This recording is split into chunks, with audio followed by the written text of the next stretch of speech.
Bienvenidos a Sin Filtro, la etiqueta de la noche SF Candidato Joven. Hablaremos de cuántos jóvenes van a participar en los partidos políticos para las elecciones de este año. ¿Hay incentivos para los jóvenes de llegar a un puesto de elección popular?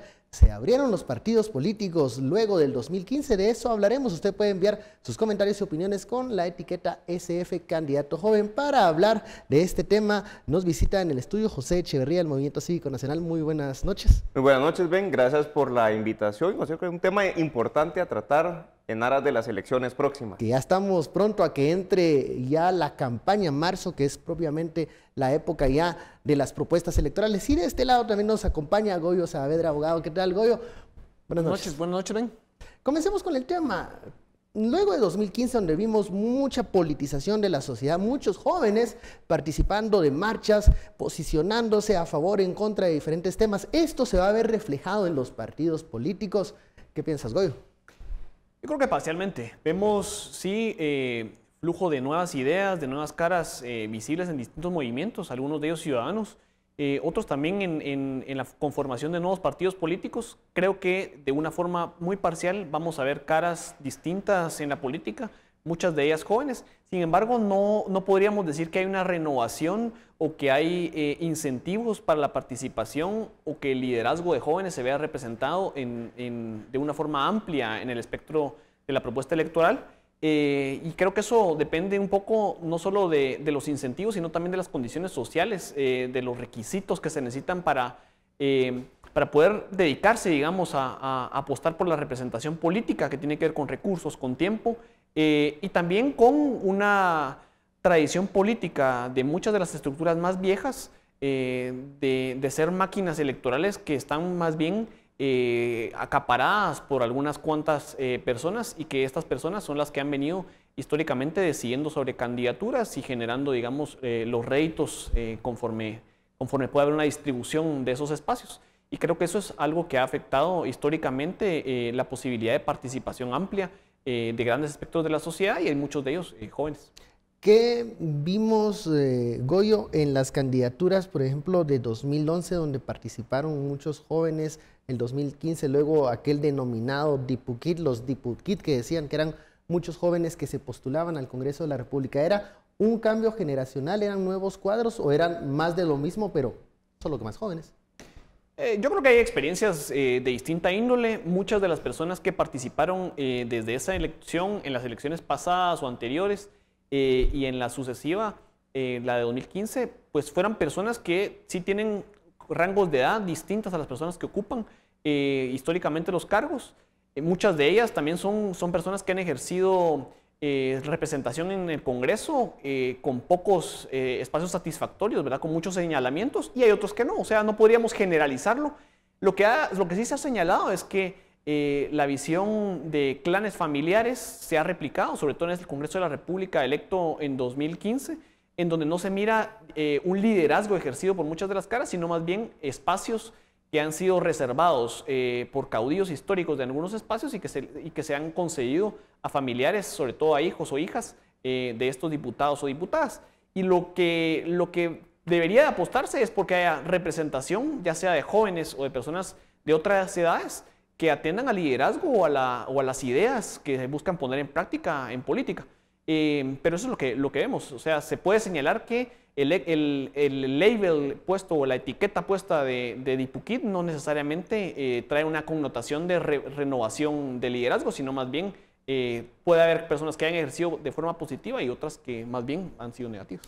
2015, José, se vio un gran interés de muchos jóvenes de participar en el acontecer nacional, en lo que ocurría en ese momento. ¿Los partidos políticos no estuvieron atentos a ese interés que muchos jóvenes manifestaron en ese momento? ¿Qué está pasando?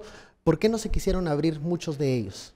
Yo creo, Ben, que efectivamente lo que sucede en Guatemala es que hay instituciones débiles. Los partidos políticos deberían ser, en una sociedad sana y en un país con instituciones fuertes, pues instituciones representativas en donde los ciudadanos pueden participar libremente para, pues, poner sobre la mesa discusiones. Los partidos políticos deben tener una ideología clara, ciertos principios, Pero vemos aquí, por ejemplo, en Guatemala que hay 28 partidos políticos que van a correr y uno podría pensar, son muchos, entonces no es complicado hacer nuevos partidos políticos porque siempre surgen nuevos. Pero el diseño institucional de la ley electoral no tiene los incentivos correctos. Entonces se forma lo que decía hoy, el caudillismo, y ciertas personas tienen el control del partido político y entonces se utiliza la figura del partido político únicamente para llegar al poder, cuando en realidad debería de ser una institución en la cual los ciudadanos pueden participar libremente, y también hay un problema de legitimidad. El decir yo participo en un partido político puede ser mal visto por parte de adultos, jóvenes, la sociedad en general. Entonces yo creo que la pregunta importante es ¿por qué tenemos partidos políticos tan débiles o tan poco institucionalizados? Porque vemos en países desarrollados, de democracias desarrolladas, que pues jóvenes, adultos, mujeres participan en partidos políticos y al final las personas con más experiencia o que pueden tener mayor posibilidad de liderazgo, pues ocupan los puestos a candidaturas. Aquí pareciera que es un poco puesto a dedo, ¿verdad? Ahí no hay una meritocracia, digamos, adentro de estas instituciones. Una carrera, ¿verdad? Porque la pregunta que yo creo que debería hacerse un joven si va a participar como candidato es, bueno, ¿qué apoyo me va a dar el partido político técnicamente, en ideologías, en valores, o únicamente se está utilizando la figura de los partidos políticos para llegar al poder e improvisar y ver qué se hace? ¿Cuál dirías, José, es el incentivo que tienen o que ofrecen los partidos políticos hoy en día a los jóvenes para participar?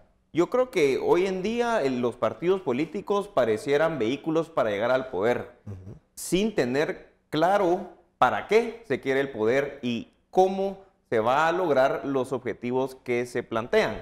Entonces hay mucha improvisación.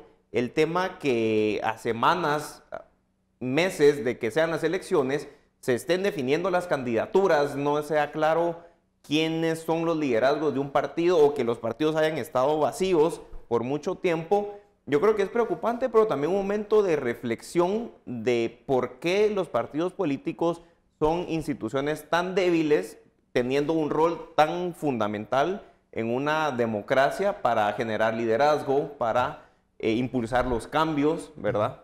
¿Creen ustedes que esta crisis que vive todo el sistema de partidos políticos, o la llamada política o tradicional, también se debe a que poco atención le ha dado a la formación de cuadros, a convocar jóvenes, a nutrirse de sangre nueva para que sean los líderes del mañana de esas agrupaciones políticas? Yo creo que la debilidad institucional que viven todas nuestras instituciones, y con un énfasis perverso los partidos políticos, es un diseño del sistema y de cómo se ha deformado el esquema republicano democrático y cómo no se ha logrado consolidar ese proceso desde 1985. Sin embargo, la paradoja es que para fortalecerlo y para generar las transformaciones se necesita una amplia participación cuando los incentivos de participación no existen. Y el secreto en esto es construir representación legítima, construir una visión clara de ideas que transformen en la política, con una misión de fortalecer ese sistema y de hacerlo mucho más abierto, mucho más democrático, y de transformar los incentivos de una forma en donde el aporte de quien busca consolidar su espacio como representante de la sociedad es para transformar una realidad concreta hacia una visión o una idea o una aspiración concreta de valor que fortalezca todavía más nuestras libertades y nuestros derechos y siga consolidando esta democracia. En ausencia de eso va a ser muy difícil que podamos ver realizadas expectativas que podamos tener de fortalecer este país por la vía democrática, y eso es lo que hay que fortalecer. Entonces, la iniciativa y la idea es incentivar la participación. Tiene que incentivarse la participación como votantes, pero también la visión de buscar los espacios en donde existan condiciones para que esos espacios de jóvenes puedan darse vía las candidaturas. Y esa es la única forma en donde el sistema puede renovarse y fortalecerse esa institucionalidad. Vamos a la primera pausa de la noche, la etiqueta SF, candidato joven.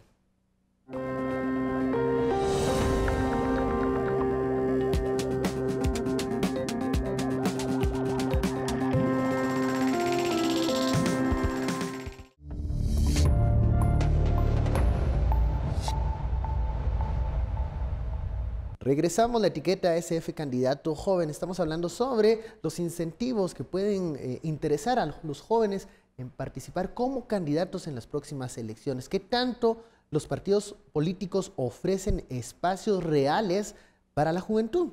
Hemos visto que en 2015 hubo mucho interés por los temas políticos, pero ese interés se trasladó muchas veces a organizaciones sociales de diferente índole, asociaciones estudiantiles, tanques de pensamiento, porque parecían que ahí eran otros espacios, digamos, más amigables que los propios partidos políticos. Eso trae ventajas, pero también la desventaja de no estar en el poder, José. Claro, yo creo que mencionas un tema interesante y es por qué en el 2015 o por qué cuando existen esta iniciativa de muchos jóvenes de querer realizar un cambio social, por qué buscan sociedad civil y no van a los partidos políticos para realmente materializar esos cambios. Y yo creo que hay un problema de legitimidad que en la sociedad guatemalteca en las últimas décadas o en los últimos años se ha visto un desgaste de la figura de los partidos políticos y esa falta de institucionalidad que, por ejemplo, un partido político o alguna persona de un partido político comete un error, pues se crea uno nuevo, ¿verdad? Entonces, al final, los partidos políticos terminan siendo únicamente vehículos y yo creo que en el 2016 tal vez se desperdició una oportunidad interesante en realizar una reforma a la ley electoral que realmente pues abriera las puertas y pusiera en real competencia a los partidos políticos, en los cuales o ellos tenían que renovarse, tendrían que generar nuevos incentivos o iban a haber otros nuevos partidos que definitivamente lo iban a hacer y ellos iban a quedar desplazados de la renovación política. En ese tema, en 2016 se habló mucho de que los partidos, la clase política tradicional, aprovechó ese momento para elevar o no bajar las barreras de entrada para la creación de nuevos partidos políticos, nuevos espacios para otras agrupaciones políticas y la participación también de jóvenes. Se perdió esta oportunidad, pero la lógica es que quienes toman las decisiones son las personas que ya están en el poder, son los diputados que ya están allí, muchos de ellos no interesados en temas de jóvenes. Entonces, ¿qué tipo de incidencia puede hacer la juventud desde afuera? ¿Qué tan eficaz es esa incidencia desde afuera para lograr cambios hacia adentro? Y lo que ocurre es que ese tema se resuelve únicamente participando y a veces es participando vía candidaturas cuando existen los espacios y otras veces es acercándose a generar colectivamente o individualmente presiones y líneas de acción en ese sentido. Yo creo que las reformas son necesarias, se pueden hacer únicamente en donde existe apoyo político porque es vía voto de diputados que se pasan estas reformas. Sin embargo, hay que apreciar en su justa dimensión lo que se necesita transformar. Cuando hablamos de barreras de entrada, uno dice, bueno, ¿es complejo o no es complejo hacer un partido político? Y el tema ahí tiene que ver con la legitimidad. ¿Qué peso tienen las personas organizadas en una vía de ideología o de ideas concretas para poder montar o apropiarse de un vehículo, un partido político que tenga sentido a la ciudadanía? Cuando vemos que hay 27, 28 partidos conformados, la contradicción es si es tan difícil porque hay tantos. Y la realidad es que hay muchos porque el incentivo de control está altamente jerarquizado y concentrado en pocas personas, en pocas manos, que hacen que esa institución sea muy débil. O sea, seamos claros, sí hay incentivos para crear partidos políticos, pero son negativos. Son negativos para poder generar una participación amplia y legítima que permita opciones reales. Entonces, cuando están tan concentradas las decisiones del partido una vez formadas, no hay participación directa de esas cantidades de 23,000 afiliados que necesita un partido para conformarse. Y esas son digamos, las barreras específicas. Si el tiempo es demasiado amplio, si se necesitan muchos esfuerzos que van haciendo que el control permanezca en pocas manos, entonces las barreras reales de participación se ven limitadas. Pero también hay que ver cuáles son los incentivos de participación cuando tenemos listados para elegir diputados y ese es un tema que hay que discutir. Algunos hablan de listados abiertos, otros hablan de otros mecanismos. Yo pienso cómo debemos apostar por un sistema que genere incentivos apropiados. Podría ser una diputación por elección directa, balanceándolo con el tema del listado nacional. No necesariamente tendríamos que tener elecciones generales completas. Y el punto es cómo empezamos a tener esas discusiones con representantes legítimos que nos lleven paulatinamente a ese tipo de reformas. En el momento en el que ustedes, por ejemplo, estoy preguntando la experiencia propia, cuando han tenido acercamiento con grupos políticos, con organizaciones de sociedad civil, ¿dónde creen ustedes que el joven puede tener un espacio más seguro para crecer, para desarrollarse, para ofrecerse como un ciudadano, para construir democracia en Guatemala? Yo creo que esa pregunta, Ben, tal vez depende de qué es lo que se esté buscando, ¿verdad? Porque hay espacios muy válidos de formación política, en ideología, en experiencia o en temas técnicos, pero por ejemplo, en las alcaldías, donde se puede abocar un joven que quiere mejorar su comunidad en temas que competen a la comuna, a una alcaldía.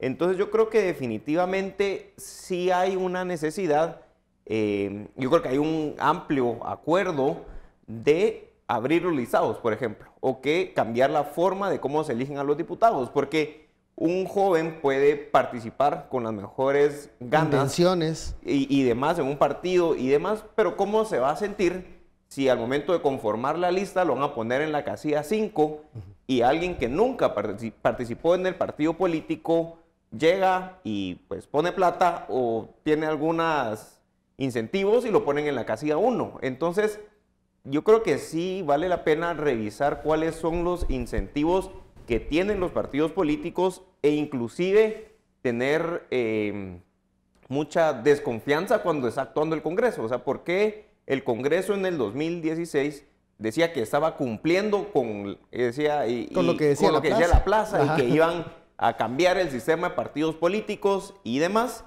Y pues hacen unas reformas más o menos. Pero yo creo que ahorita también es un momento para decirle y preguntarle a los candidatos a diputados, mire, ¿y usted por qué quiere llegar? ¿Para qué? ¿Y cómo lo va a hacer? Y yo creo que al final las redes sociales y esa presión ciudadana puede llegar a modificar el sistema de partidos políticos por medio de una reforma a la ley electoral con esa presión y con ese compromiso que se les tiene que dar y el seguimiento debido. Cuando uno tiene la oportunidad de compartir con jóvenes que se han interesado en integrar partidos políticos, muchas veces de ellos asesores en el Congreso de la República, hay cierta frustración de que muchas veces el joven va a tener que hacer el trabajo, digamos, tras bambalinas y no llegar al puesto de elección popular porque eso está reservado para un grupito. Esa barrera es algo que están participando, pero es algo real, aún no se puede romper. Muchos jóvenes no ocupan esos espacios porque ya los otros no hay un relevo generacional que les permita en algún momento prepararse para llegar a esos puestos, sino que siempre van a estar atrás trabajando, asesorando, pero no como las caras visibles de los partidos políticos. Sí, yo no podría generalizar que no exista, por un tema de edad, ese tipo de temas. Yo creo que sí hay que modificar los incentivos respecto de temas democráticos y de capacidad. O sea, lo que aquí tenemos que ver es cómo volver real la aspiración y el mandato constitucional de que los espacios se ganan por idoneidad y capacidad. Y es esa idoneidad y esa capacidad la que en el ejercicio de liderazgo, de la representación de las ideas, tiene que empezar a salir a flote si queremos transformar este país con una visión de ruta, si queremos empezar a generar acuerdos y consensos que nos lleven a resolver los problemas históricos que estamos padeciendo de desarrollo humano, económicos, la debilidad institucional generalizada del Estado de Guatemala, los temas de servicio civil, los temas de contrataciones, todos ellos son temas que necesitan ideas y algunas podrán estar en caras jóvenes, otras tendrán caras con mayor experiencia que no han estado históricamente en política, algunas probablemente sí, pero el tema es cómo generamos la posibilidad real de participación amplia de ese tema y eso tiene que ver con fortalecer las instituciones y los partidos son instituciones que necesitan ese tipo de diálogo y procesos democráticos o representativos que nos lleven a ese tipo de caminos. Entonces, el tema ahí es, en este momento, en estas condiciones, en 2019, con la convocatoria hecha, ¿cómo se puede hacer? Participando y buscando los espacios o los partidos en donde esos espacios estén abiertos para participar, para debatir ideas, para debatir prioridades o inclusive para ejercer candidaturas. Creo que es complicado, la tendencia es a que estén cerrados, pero yo me animo a decir que no todo es así, no todos los partidos están en esa posición y hay incidencias y cambios a nivel local y a nivel nacional que se pueden hacer. Vamos a la segunda pausa de la noche y regresamos con este tema, SF Candidato Joven.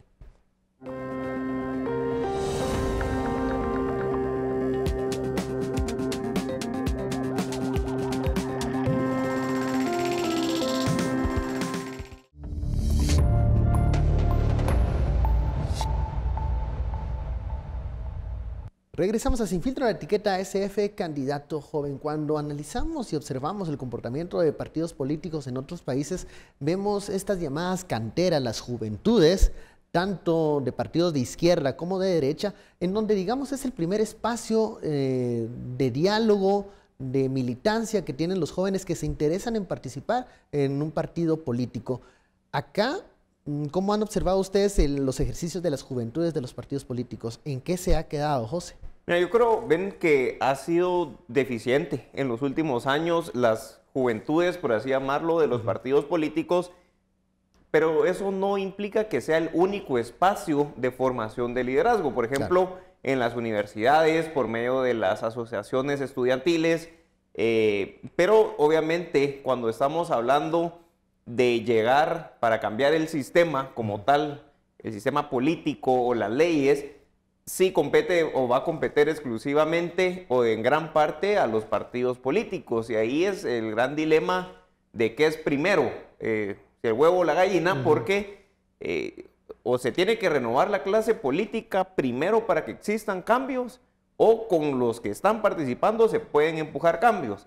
Y yo creo que soy un poco optimista, entonces yo empujo que desde ese momento tenemos que empujar cambios, independientemente si participen jóvenes o no, o la renovación política que se dé como tal. No podemos quedarnos sentados esperando a que cambien las reglas para cambiar el sistema y construir una república. Yo creo que sí se puede hacer bastante trabajo con lo que tenemos actualmente, fiscalizando y haciendo una presión y llegando a acuerdos mínimos para que la cosa camine. ¿Pudiese ser una vinculación entre organizaciones de sociedad civil y candidaturas jóvenes, o ya funcionarios que tengan una línea o una agenda de apertura para la participación de los jóvenes, uno de los canales para proponer cambios? Sí, definitivamente. Y yo creo que esos diálogos van a empezar a surgir. Aquí se ha tratado, bueno, y hay una intencionalidad en el contexto político del gobierno y sus prioridades de impunidad, de cerrar o de tratar de ver que aquí hay una sociedad polarizada, cuando en realidad lo que tiene que hacerse es generar los espacios de incentivos para que haya un diálogo político y generar los acuerdos de visión mínima. Yo creo que esa posibilidad en liderazgos jóvenes, en organizaciones que están interesadas más en el fondo y en trabajar cuestiones estructurales, están. Por ejemplo, un consenso de que hay que consolidar un Estado de Derecho, de que hay que mantener los valores republicanos y democráticos de este país, de que hay que transformar progresivamente, si es posible, o en la mayor medida posible, el sistema político y fortalecer la institucionalidad de partidos y de instituciones de Estado y de gobierno. Y hay una serie de cuestiones mínimas que pueden empezar a abordarse. Y esa forma de la invitación puede ser hacer el cruce con las intenciones de ciertos candidatos y mantener una vigilancia y un acompañamiento de que eso se vuelva concreto. Porque el ofrecimiento electoral, si es únicamente cada 4 años que nos entendemos de esa parte, o la única forma en donde podemos hacer presión, pues pierde un poco de sentido. Pero cuando hay estructura, cuando hay espacios de participación, ya sea en organizaciones de sociedad, en centros de pensamiento o en organizaciones estudiantiles o de jóvenes, pues esas cuestiones empiezan a verse en temas más concretos. En momento de las conclusiones, ¿qué le decimos a la audiencia sobre estas posibles candidaturas de jóvenes que van a aparecer en los próximos meses? ¿A qué hay que ponerle atención? Yo creo que hay que ponerle atención a las propuestas. Al final, el tema de si tiene mucha o poca edad no elimina automáticamente que pueda ser un corrupto o no. Al final, el tema implica en las propuestas y en los planes. Y algo que yo le preguntaría a cualquier candidato es qué quiere hacer y cómo piensa hacerlo. Y yo creo que al final, como decía Goyo, tenemos acuerdos mínimos, o hay un acuerdo de construir un Estado de Derecho, que Guatemala está en crisis de Estado de Derecho. Entonces, ¿cómo se mejora ese Estado de Derecho y qué acuerdos pues, amplios pueden haber de diversos sectores para llegar a esos acuerdos y avanzar como nación? Conclusiones de este lado por las candidaturas jóvenes, las cosas que vamos a ver en los próximos meses, estas propuestas que vamos a escuchar. Creo que hay un espacio para renovación, y esa renovación en parte puede ver con temas de edad. Creo que lo importante no es ver únicamente que sean caras jóvenes, sino que sean caras que identifiquen claramente cuáles son las ideas, cuáles son las propuestas, qué capacidades y por qué son idóneos para llevarlas a cabo, ¿verdad? ¿Qué han hecho en el pasado? ¿Cómo muestran su aproximación a poder ejecutar los planteamientos que hacen? Y eso nos va a llevar a entender cuál es la responsabilidad de elegir y elegir bien en este proceso de elecciones. Creo que hay posibilidades, como bien dice José también, de avanzar en las partes donde estamos de acuerdo. Hay pactos específicos que tienen que ver con el respeto a la institucionalidad, el respeto al Estado de Derecho y mantener el orden constitucional y avanzar en todo ese camino de limpieza institucional que nos deja todo el proceso de 2015 y que seguirá, digamos, en miras a la celebración de 2021, que tiene que ver con un bicentenario de la fundación de este Estado y que necesitamos todavía concretarlo con muchas más libertades y con mucha más institucionalidad. Cuando analizamos una candidatura de un joven o una joven, muchas veces se le cuestiona su falta de experiencia porque es la primera vez que va a participar en un puesto, en una carrera por un puesto de elección popular. ¿Qué pueden responder los jóvenes a eso? Bueno, esa falta de experiencia hay que verla comparativamente con qué significa, o sea, experiencia de qué tipo. Hay jóvenes que han participado en organizaciones, hay jóvenes que han hecho emprendimientos, hay jóvenes que han gerenciado procesos y ese tema es una experiencia que vale, que cuenta. Hay jóvenes que también pueden articular ideas concretas, de ideas que tienen los insumos y el respaldo para poner en práctica esas ideas que creo que valen mucho. Por ejemplo, la diputada Andrea Villagrán me parece una persona que es joven, que ha tenido experiencia, que tuvo experiencia concreta y que en algún momento las iniciativas que ha planteado pues tienen una justificación, un sustento con el acompañamiento de centros de pensamiento que es relevante y es valioso de verlos. Y seguramente así hay otros que podamos mencionar. Bueno, hay que poner siempre mucha atención a las propuestas, como decía tanto José y Goyo, que más adelante se van a presentar de estos candidatos jóvenes. Esto fue Sin Filtro. Feliz noche, nos vemos mañana.